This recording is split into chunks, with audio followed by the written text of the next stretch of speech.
Am luat și microfonul după mine și da, într-adevăr, plutești, poți să faci pluta fără niciun fel de probleme. Salutare tuturor și bine ați venit la o nouă zi împreună cu noi în Iordania. Începem acest vlog în locul în care ne-am cazat. Haideți să vă arăt. Ne aflăm în zona Al-Karak. E o zonă montană. Resortul, aș putea să-i spun, în care ne-am cazat, are și piscină. Ieri seară când am ajuns ne-am bucurat de o baie la piscină după ce am prins căldurile de 42 de grade din Aqaba. Se află la baza unui canion. Vă recomand cu căldură. E un loc în care vă încărcați bateriile după o zi grea, o baie la piscină și seara un apus cu priveliște asupra Mării Moarte. Vedeți, acolo este Marea Moartă, după este Israelul. Distanța de aici, în linie dreaptă, până la Marea Moartă, nu cred că sunt mai mult de 30 de kilometri. Mergem să luăm micul dejun și continuăm plimbarea cu ceva drumeție. Vom merge și la Marea Moartă astăzi. Rămâneți aproape, urmează locuri în continuare spectaculoase pe care vrem să le descoperim în Iordania. Ouă, falafel, măsline, humus, lipia tradițională, marmeladă, totul se mănâncă cu mâna. La fel ca toți oamenii la care am stat în Iordania, proprietarul acestui complex este foarte, cum se cade să zic, sau extraordinar. Normal vorbește foarte bine engleză și ne-a oferit o grămadă de informații despre locuri pe care le putem vizita în continuare în Iordania. Ne începem ziua cu mic dejunul, ne-am început-o cu priveliște de la cazare, dar acum puțină aventură, dacă tot avem Panzer 4x4, facem și puțin.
Wadi bin Hamad se numește locul în care ne aflăm. Ați văzut drumul impresionant până aici. Da. Indicat ar fi, cred că, un 4x4. Da. E greu altfel. Un jeep, un SUV. Cu mașină mică mai greu. Suntem într-unul dintre canioanele ascunse ale Iordaniei. Nu este cel mai cunoscut, vom merge și la cel mai cunoscut. Da. Dar acesta era aproape de cazarea noastră. Și dacă nu era închis? Da, vom face o plimbare prin canion. Totul este uscat, stâncă și aici o oază de verdeață prin care ne vom plimba puțin. Haideți să vedem împreună care este traseul. Așa începe plimbarea noastră prin canion. Pe sub un pod,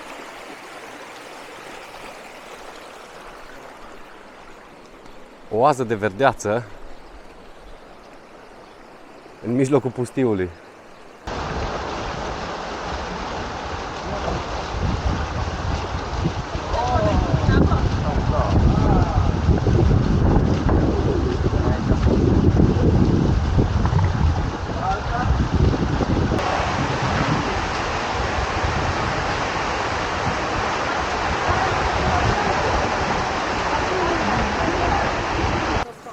spectaculos acest canion. Foarte Într-adevăr. interesant este că partea principală a apei, sau cum să zic, firul principal al apei, este cald. Deci sunt niște izvoare cu apă termală la capătul, probabil, de unde izvorăște acest râu. Și pe parcurs în vară și probabil râu cu adevărat în vară. Pe parcurs sunt cascade, dar la unele apa este caldă, iar altele plăcută, să zic așa. E rece, asta chiar este mai rece apa. Impresionant. Dacă puteți ajunge aici, o să vă lăsăm în link detalii sau ne puteți pune întrebări și vă spunem cum puteți ajunge. Continuăm pentru că mai este puțin, am înțeles că la capăt este ceva și mai spectaculos. Rămâneți aproape.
Crezut că după impresionanta Petra, cu istoria ei, cu Nabateni, cu ceea ce au făcut aceștia acum 2000 de ani, cu deșertul Wadi Rum, la fel de spectaculos ce a făcut acolo natura, am crezut că următoarele zile în Iordan vor fi... Le vom compara cu primele zile și că vor fi mai a noastre. De dorit, da? Dar Iordania ne surprinde în fiecare zi. Ați văzut în imagini ce impresionant e canionul, cum îl cheamă? Bin Hamad. Wadi Bin Hamad. Wadi înseamnă vale, Valea Bin Hamad. Super fain, vă recomandăm acest loc. Suntem la capătul canionului. Continuăm, mai filmăm puțin dacă ne-a scăpat ceva până la mașină. Vă mai arătăm câteva imagini din canion și mergem mai departe, cred că către Marea Moartă. Haideți să mergem înapoi.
Gata plimbarea la Wadi Bin Hamad. Am zis că vă mai spun câteva informații, am terminat. Nouă ne-a luat undeva la 2 ore 45 de minute să ne plimbăm. Cred că sunt dus întors, sunt 4 km maxim. Spectaculoase traseul, spectaculoase priveliștile, spectaculos traseul. Ca să ajungeți aici, din câte văd, sunt turiști care au venit și cu mașini mici, deci probabil că vă puteți descurca, ați văzut, drumul e puțin mai anevoios. Intrarea vă costă 5 dinari, dar merită toți banii, așa că dacă ajungeți, căutați acest loc. N-au fost mulți turiști, în total pe traseu cred că au fost 15 persoane maxim, nu mai mulți. Mergem mai departe în excursia noastră. Am ajuns la Marea Moartă, în apropierea Mării Moarte. Suntem la un punct de belvedere de pe șosea. Marea Moartă este sau cel mai adânc loc sau uscat de pe pământ. suprafața luciului apei se află la minus 427 de metri față de oceanul planetar. Fundul acestei mări se află la minus 700 de metri, deci e adâncă de 300 de metri. De fapt, este un lac, toată această Mare Moartă. Nu se știe exact cum s-a format, se presupune că exista o legătură era parte din Mediterană, iar prin mișcarea plăcilor tectonice acum milioane de ani, aceasta a rămas despărțită de Mediterană. Actualmente este alimentată cu apă de râul Iordan. Este granița naturală între Iordania și Israel. Și ca un fapt divers este pe cale de dispariție. Apa scade în fiecare an cu circa 1 metru, existând astfel pericolul ca aceasta să sece. Acest lucru se întâmplă în principal datorită faptului că râul Iordan, care o alimentează, este folosit ca sursă de apă de către Iordania și Israel. Cele două au ajuns la o înțelegere acum 6 ani pentru a reduce consumul de apă, astfel încât să reducă pericolul dispariției Mării Moarte. Mergem mai departe și vă mai povestim despre Marea Moartă. Are foarte multe lucruri interesante. De ce îi se spune Marea Moartă?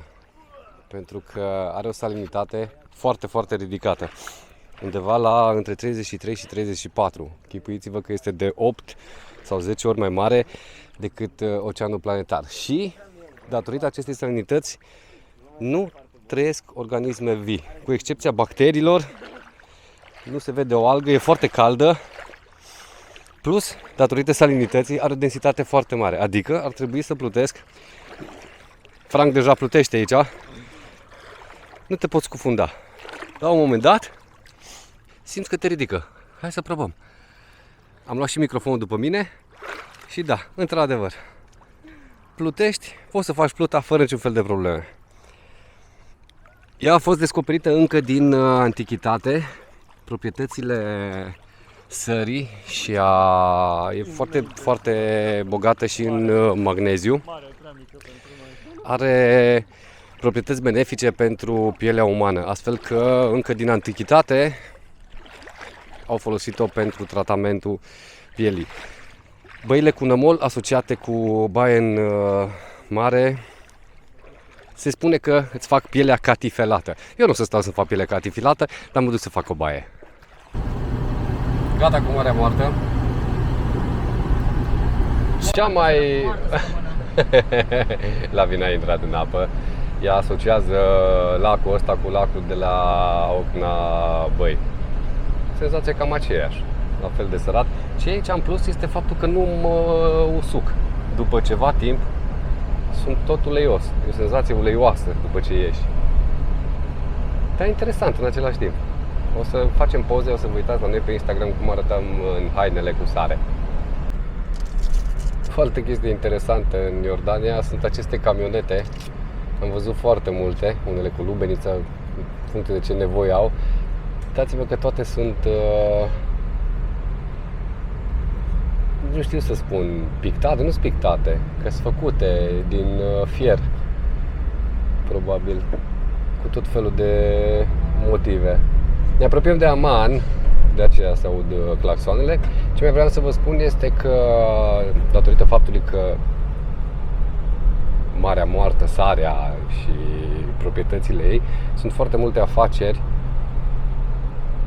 magazine, shop-uri pe marginea drumului care oferă produse cosmetice cu nămol și nămol. Lavi insiste că ei nu-i place. Produse cosmetice pentru catifelarea pielii, cu sare de la Marea Moartă. Intrăm în Amman, de-abia aștept să conduc tankul prin Amman. De fapt l-am condus puțin la prima zi. Circulația nu a fost atât de groaznică pe cât o lăuda lumea.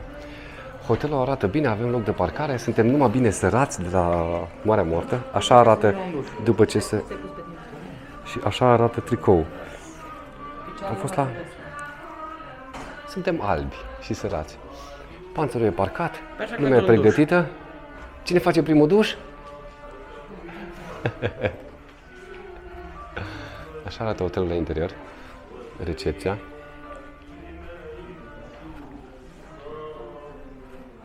Cu loc de parcare afară.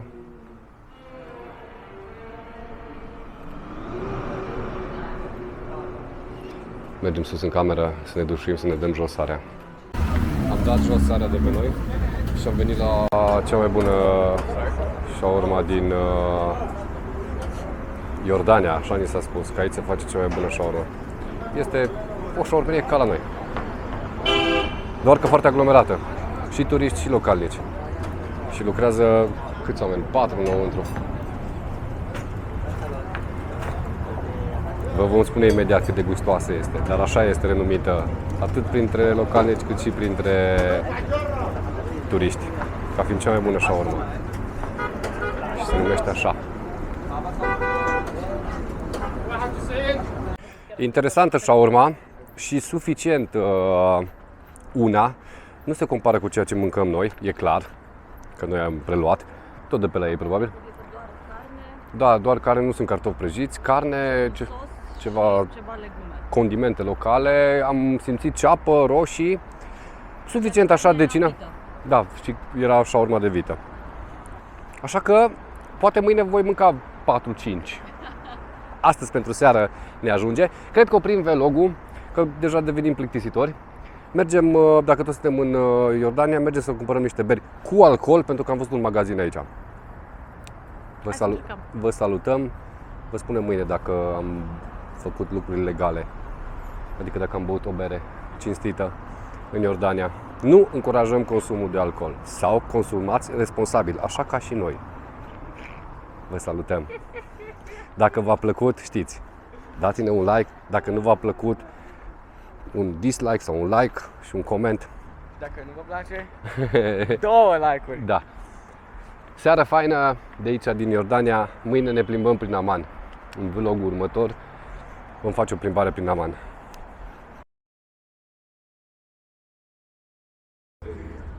Uite cum se frigă. Cheers, mo. Petra to you. Petra to you. Ah, ce bune.